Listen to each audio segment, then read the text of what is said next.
I'm going to say something to you that may feel cold, but I want you to notice what happens inside you when you hear it.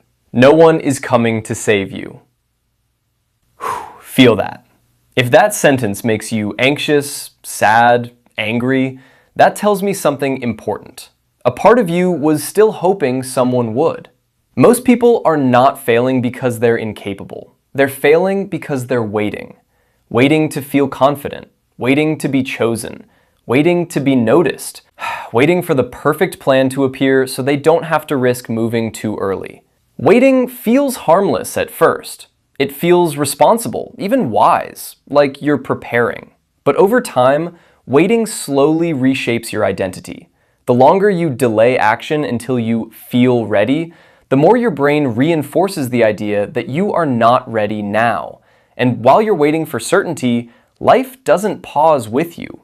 Other people move despite their fear. Opportunities pass quietly. Time continues forward without asking whether you feel prepared. Waiting protects you from immediate discomfort, but it quietly trains helplessness. Part of this pattern begins much earlier than you think. When you were a child, someone responded to your distress. If you cried, someone came. If you were scared, someone held you. If you were confused, someone explained what was happening. Without realizing it, your nervous system learned that when things become overwhelming, someone stronger steps in. That expectation was healthy. It kept you safe. But that wiring doesn't disappear when you grow up. It matures with you. So now, when life feels uncertain, heavy, or confusing, a part of your mind still scans the environment looking for rescue. Who will guide me? Who will fix this? Who will step in before I fail? And when no one appears, it doesn't feel neutral. It feels like abandonment. But it isn't abandonment.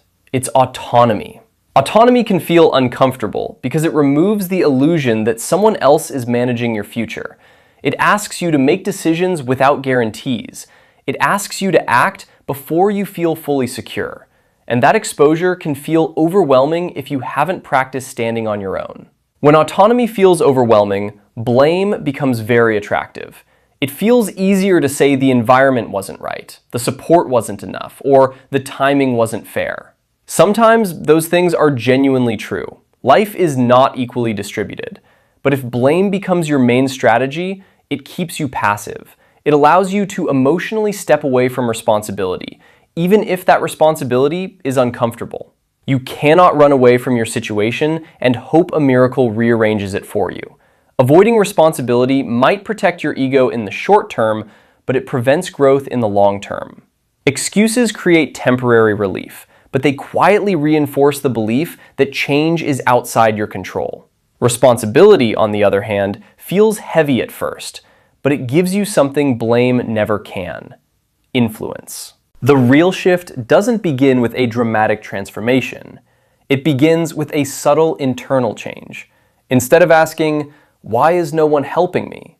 you begin asking, "What can I do with what I have right now?" That question restores agency. When you take even a small action, something stabilizes inside you.